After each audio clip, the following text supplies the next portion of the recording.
to your information crossroads, WFNC.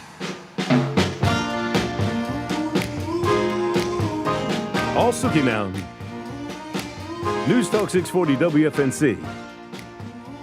Lieutenant James Collins is on the camera right now, and he can't believe that Gibbet Baines is in here trying to sing. How are you, sir? I'm good, sir. How are you? Yeah, I'm doing well. It's good to have you here. You know, every Friday we have someone from the Cumberland County Sheriff's Office come in and talk about different aspects about what's going on. In addition to you, we have your cohort who's, let me see if I got your name right here. Well, I'll just take his name down. And it is Senior Sergeant Rochella Yes, sir. Rayner. That's correct. Now, you both are recruiters. Yes, sir. Who do you recruit for and who do you recruit? Who do you recruit for? I recruit for the deputy side of the sheriff's office. And I recruit for the detention side. All right. And there's always a need for officers. Yes. And let me turn this thing down here so we have a good sound. There we go. There's always a need, but there's a challenge to make things happen. And Lieutenant Collins, one main thing is the fact that the money's got to be right, because if not, you guys can train folks in your class, and then other counties can snatch them away. How are we doing in terms of retention with officers and maybe getting the money right to make sure that our officers stay?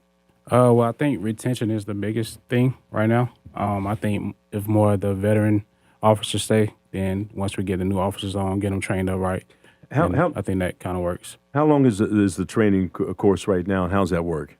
It's about 10 weeks worth of training. When you first get hired on, there's about 5 weeks of FTO training. And then, after the FTO training, when the academy starts, then that's 5 weeks of that training as well. And are they getting paid while they're going through it? Is that right? Well, that's a big deal. Yep. Oh, yeah. It didn't used to be that way.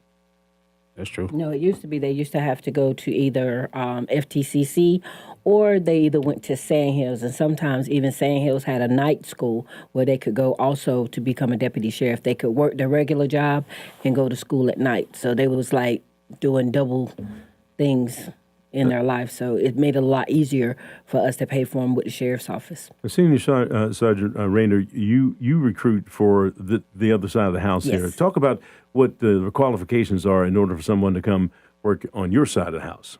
Well, first of all, the qualifications is to have a good background. How's your background, Mr. Bays? And no speaking English. I mean, no, actually, you know what? I mean, if I had to, I'm trying to recruit you today. I see that you are, man, and I'm gonna tell you,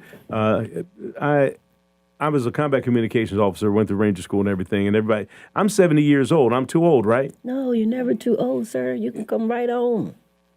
We'll take you specifically, especially we're trying to get you and your son. We're trying to have a tag team duo. A father-son. Yes. For those, full disclosure, for those of you who don't know, my son works over at the Cumberland County Detention Center, and he's been doing that for some time. And my hat's off to both of you because he's losing weight. And Lieutenant Collins, you said why is that happening? It's the baked chicken. He switched it up from fried to baked. So. He switched over to the baked switches. Yes. All right, but look, let's be serious for a second here. Again, if what are the qualifications to work on your side of the house? First, I was high school diploma, clean background, no drug usage. Make sure that you, if you're from the military, that you have a DD 214. A driver's license, a valid North Carolina driver's license. If you're from out of state, before you get hired on with us, you have to make sure that you have a North Carolina driver's license and your Social Security card. And what's the process in terms of how much time it takes in order for you to get on board? Well, with the process for the deputy sheriff's side, it takes approximately 6 to 8 weeks. That's to go through the whole process of hiring you on, because when you first come on, you have to do a reading test. Once you pass that reading test, you have to do a police officer's physical aptitude test. And that's just a series of doing push-ups, jumping over a fence, crawling under a bar, rolling with a bag, just to make sure that you're physically fit to handle the stress and abilities of a deputy sheriff. Are you looking at the 70-year-old man right here? I think you can do it, sir. You think I can do it? You look pretty fit to me. Well, I do what I can in my old age, but there are some people who may be a little apprehensive because they hear those challenges. Lieutenant Collins, when you talk to some folks, what do you tell them in terms of that physical part of the application? Well, ours isn't as strenuous as the deputy side, being in detention.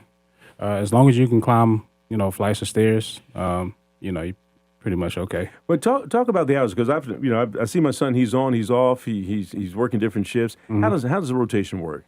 So right now, the detention side, we went from the traditional 12-hour shifts, which are 2 days on, 3 days off. Now we're 4 days, Monday through Thursday shift, and we have a weekend shift, which is Friday, Saturday, and Sunday. But then you have to pick up one extra day within those following 2 weeks to get your 4 days, just like the Monday through Thursday. How does that work in terms of, is there overtime available, or how's that work? Oh, yes. You can work overtime. Right now it's unlimited overtime due to the, shortage of staff. But for the most part, we want you to be healthy, get your sleep, but at the same time, if you want to come in, you can come in. Yeah, and you've been recruiting now.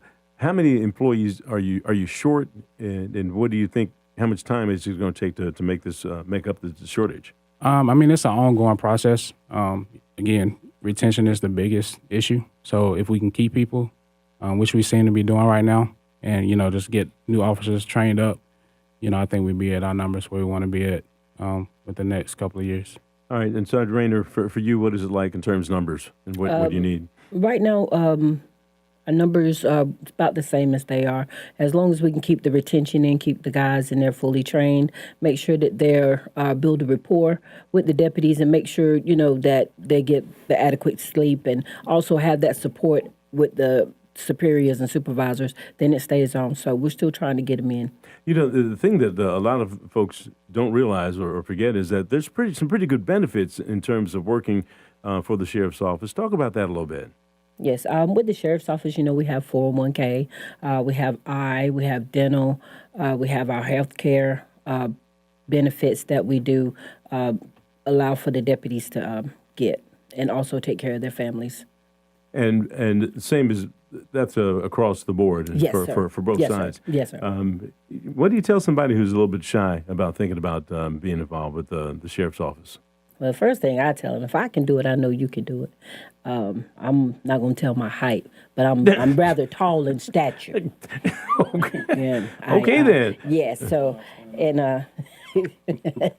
and I tell them that it's all about your presence. If you have that presence and that willpower within you, you can do anything. Well, how long have you been doing what you do? I've been working with the sheriff's office approximately 23 years. And Lieutenant Collins, how about for you? Going on 11 years this year. 11 years, and the two of you between the two of you, the time table in terms of when you come to work and how long you work is different between the different shifts, the different sides of the sheriff's office, or is it about the same? Well, with the deputy side, we have our road patrol. Our road patrol, it works 12-hour shifts. We also have our detective divisions, certain divisions within our detective divisions. They do have 8-hour shifts. They have 8 to 5s. And then you have some detective divisions that work with the road, so they also work the 12-hour shifts. We have the courthouse. We do have deputies at the detention center also, so they do have 8-hour shifts. And a lot of people forget that this is the sheriff's office, so it is a political office, and the new sheriff is up for re-election. Mm-hmm. How does that work in terms of how you guys do? You separate the politics from the actual yes, job? Sir. Yes, sir. I guess you have to do that. Yes, we just do our job, and they handle that side of the tracks. So we stay in our lane. The timetable in terms of someone coming on board, different for someone who's going to be a deputy on the road than coming in and being sworn? Is there a difference between a sworn officer and someone who works at the detention center in terms of how much time the training is, or is it the same? Mm-hmm. Yes. I think he said his is like 10 weeks long. Right. Our training for our deputies is a total of 6 months in class with different scenarios that they have to do. Plus, they have to, once they graduate and pass the state exam, they have to do approximately 432 hours with a field training officer on the road. It sounds like a lot to do, but in fact, I guess it'll go pretty quickly. Yes. As you go through it. Mm-hmm. What would you tell someone to do in terms of getting prepared to say, I want to try this? Well, what advice would you offer? I would, one, you want to be physically fit, and then second, you want to be mentally ready for a position, as going into law enforcement. I know on the detention side, it's all pretty much a mental game sometimes. So for the most part, as long as you're mentally strong and, you got willpower, anybody can do it. I've talked with several sheriffs here in this area. I've known them all because of my television background. You really have to know the different sheriffs in order to understand what it is. And every sheriff that I've talked with says that law enforcement is not for everybody. you got to want to do it from your heart. Give me an idea what those sheriffs are talking about when they talk about that. Well, on the deputy side, and also I can talk about detention too because I am dual certified. I've worked at the detention center and I'm a deputy also. And on both sides, you just got to have it in you. You got to have that willpower to be able to serve and protect the people. You can't go out there one with a one-sided mind. You got to be able to be a quick thinker. Be a person that's a mentor. You got to be somebody's aunt. You got to be somebody's friend. You got to be their counselor sometimes, because when people make that call for help, they're looking for you to help them make that decision or looking for you for that advice. So you're going to be that person on the front, whether it's county, whether it's city, whether it's another state. They're still looking for us for that help. You know, as a reporter, I've had an opportunity to do two things, and they both were very difficult with law enforcement.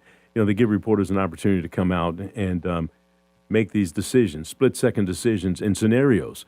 And there's a shoot room that you can go into, and I've gone out to the range as well. I remember going out to the range to shoot, and one of the instructors said, "You're a former Army Ranger." I said, "Yeah, where's the safety on that thing?" And I lit the target up, because shooting is something that is like riding a bike. But the ability to make the decision to make the right call is a very difficult one. And there was a scenario where we had an individual who was in a truck with a gun, basically pointing at himself. And I'm standing there as the officer telling him, "You don't have to do that. You don't have to do that. Come on out." And he came out. Now, the ranger in me wouldn't let me shoot somebody in the back. He got out of the truck and walked into the bank and killed 3 people. And I didn't shoot him. And so you talk about decision. I mean, that seems like an extreme scenario, but those are the type of decisions our law enforcement officers have to make. And it would be difficult for me, and I don't own a gun just because I shoot to kill, and that's how I was trained in the military. But you have to make a decision in a split second to save a life or save multiple lives. And I let him go in the building and kill 3 people. That weighs heavy on your decision making. Lieutenant Collins, you ever have been in a situation, life or death, where you had to think about anything? Not necessarily. I know working in a detention center, though, there is a time to use force and there's a time not to. So you got to weigh the situation and, weigh them circumstances and who's involved. So, like I said, you got to be mentally ready to do this type of work. Again, you do have to think in a split second, what's the right move, what's not the right move. And, whenever force is used, of course, it's going to be documented. So you better be justified. I think everything that everybody else forgets about this job is you're people just like everyone else with a family that you want to go home to as well. Mm-hmm. Any scary moments for you, Sergeant Rayner? There has been a few high-speed chases. Also working in the school system, we've had situations where you remember back at the Cape Fear shooting, we had that incident. We had that incident also at Douglasburg where the student jumped and ran and jumped in a car. We had those situations, and those were high adrenaline rush, decisions that we had to make. But luckily, we was able to take care of that situation and think quick on our feet when that situation came. And I'm not bringing up stuff to make people say, "No, I don't want to do that."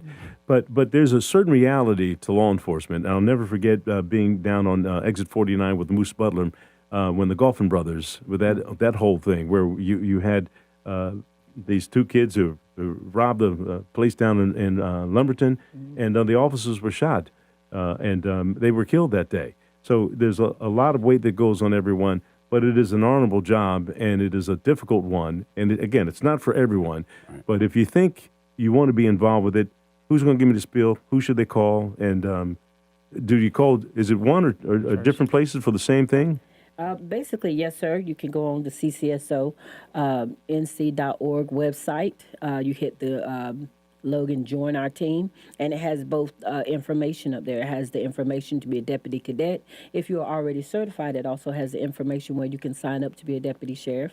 It also has the information for a detention officer. It also has civilian jobs up there also. You click on, we have a $2,500 sign-on bonus. We have Lieutenant Collins' number down, and his partner, Senior Sergeant Kelly, myself, Senior Sergeant Rayner, and Lieutenant Spearman's numbers down so anybody can contact us, ask us any questions that they want to ask. All right, well, look, we appreciate both of you coming out here. This was easy to do. Yeah. Yes. This So you appreciate you this having was to come? easy to do. Yeah. Yeah, okay, Candy, I hear you in there doing your thing. All right, look, we always look forward to having the sheriff's office here on Friday. This is your slot here from 8:35, and Lieutenant Mickey Locklear, who's standing off to the side here, says we have a new cohort that's going to be working with you as well. We're looking forward to having her bring us some information as well. All right, look, you're listening to News Talk 640. We're WFNC. We've got Fayetteville's most dependable forecast with CBS 17 meteorologist Rachel Dunsing. Our Friday will be partly cloudy with a high of 49, but we do expect showers to arrive by the evening. Overnight will be partly cloudy with a low of 28. Saturday will be mostly sunny and windy with a high of 39. And Sunday will be partly cloudy with a high of 42. This weekend is going to stay chilly, but next week afternoon high temperatures will climb into the 60s. It does come with a chance for rain. That is your Fayetteville forecast. I'm CBS 17 meteorologist Rachel Dunsing. Rachel, you're doing a great job, and I'm glad I'm about out here in 5 minutes. You're listening to News Talk 640 WFNC. This report is sponsored by King's Hawaiian Sliders. Nothing brings friends and family together on game day like delicious King's Hawaiian Sliders. Bring them to the big game table and be the real MVP. Pick some up this weekend in the bakery or deli section of your local store. Football and King's Irresistible Hawaiian Sliders. There's nothing like it. Always first in News Talk for North Carolina. News Talk 640 WFNC. Stream on iHeart anytime, anywhere. Just search WFNC. It's getting chilly in the Carolinas. If your heat isn't cutting it, don't wait. Call Bass Air Conditioning and Heating now. For a limited time, get a system check for just $59. Or check out our low monthly payment options and huge rebates on new HVAC systems. Free estimates, second opinions, and fast installs from the team trusted for over 70 years. When you're cold or sweaty, call Bass. We're ready. Bass Air Conditioning. We're your comfort guys. Did you see that? Those roses are beautiful. Please let them be for me. Delivery for Gina Davis. He got them from Owens. Now that's a good man. For Valentine's Day or anytime, remember, only from Owens. OwensFlorist.com. Yeah, she's going to love this. I ordered her flowers from Owens and I'm having them delivered early to avoid the rush. I am the man. For Valentine's Day or anytime, remember, only from Owens. OwensFlorist.com. Owens Florist, 910-484-4161. Attention Lumberton, the pre-owned pre-auction sale is here. 1 week only. One exclusive lot host location, Lumberton Honda. Before these cars head to auction, you get first shot. All makes, all models. Bad credit, no credit. Our lenders are locked in and ready today. Bring that trade in, push it, pull it, tow it. We want it, and we'll give you top dollar for it. The pre-owned pre-auction sale coming to Lumberton Honda, exit 22 of I-95. Offer with approved credit. Trade value must be determined with visual inspection. See dealer for complete details. Expires 2/28/26. Attention Lumberton! Attention Rainford! And y'all too, Fort Bragg! Remember this, 295-95, exit 22. That's the brand new easy drive from Fayetteville straight to Lumberton Honda. And you're here in 20 minutes. If you're buying a Honda, there's no reason to go anywhere else. Lumberton Honda is the best place to shop. And now it's never been easier to get here. Say it again, 295-95, exit 22. Lumberton Honda, the only stop you need. 1 in 4 Americans have a disability. I'm one of them. I'm also a working mom who cares deeply about making sure every child with a disability thrives by getting their access needs met. We've got a trusted ally by our side. Easter Seals provides children and families the foundation for lifelong success through early learning programs, skills training, and prep for college and career. That's my Easter Seals. Make it yours. Join us at easterseals.com. You still thinking job change in the new year? Yeah, I need something that's in high demand and more stable in this economy. IT? Yeah, cybersecurity, maybe even AI. That's what I did. Really? How? Went to My Computer Career. You don't need any prior experience, and you could start your new career in a matter of months. A lot